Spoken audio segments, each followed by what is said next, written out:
Hi, Emily. I enjoyed listening to your video as well as I listened to your reply on my video and enjoyed the insights you had to share on that. There were a couple things from your video blog that really stood out to me.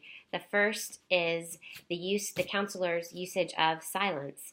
And I do think that that is something that we can all learn to employ. One of the things I try to do when I was doing some group work and some lay counseling was to count to 7 before I would interject anything new.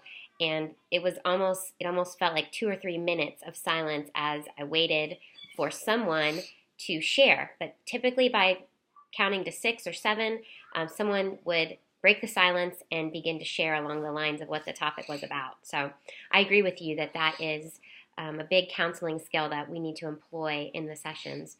Also, I had to laugh at your representation of counseling on television.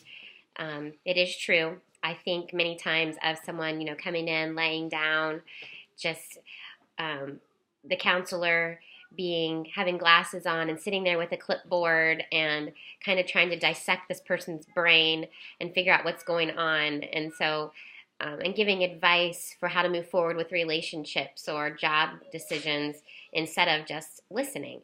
And so I concur with you that counseling is more about listening and reflecting and paraphrasing and summarizing and empathizing and validating more than advice giving, and ultimately letting the client feel like they're making these decisions.